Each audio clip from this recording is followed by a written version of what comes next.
నకిలీ మద్యం తయారీ కేసులో ఇవాల్టి నుంచి 4 రోజుల పాటు జోగి రమేష్ ను విచారించనుంది ఎక్సైజ్. నెల్లూరు సబ్ జైలు నుంచి విజయవాడకు తీసుకురానున్నారు. 4 రోజుల పాటు విజయవాడలో ఉంచి ప్రశ్నించనున్నారు. జోగి రమేష్ తో పాటు అతని సోదరుడు జోగి రామును విచారించనున్నారు పోలీసులు.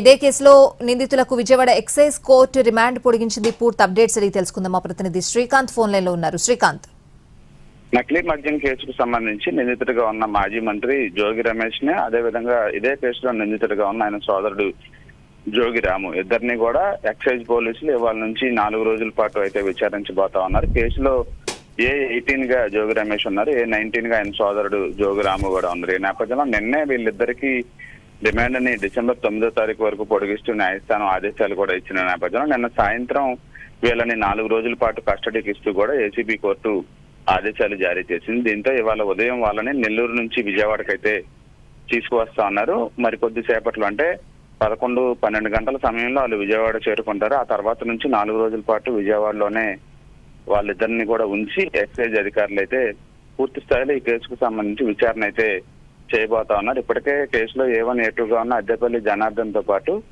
అద్దెపల్లి జగన్మోహన్ కూడా విచారించిన అధికారులు ఇప్పుడు జోగి రమేష్ ని ఆయన సోదరుని విచారించడం ద్వారా కేసులో కీలక విషయాన్ని తెలుసుకోవచ్చని భావిస్తా ఉన్నారు. ములకల చెరువులో కూడా వీళ్ళ పాత్ర ఉందని అధికారులు గుర్తించిన నేపథ్యంలో ఆ అంశాల మీద కూడా 4 రోజుల పాటు విచారణ అయితే జరగబోతా ఉంది. Right Srikanth, thanks for the updates.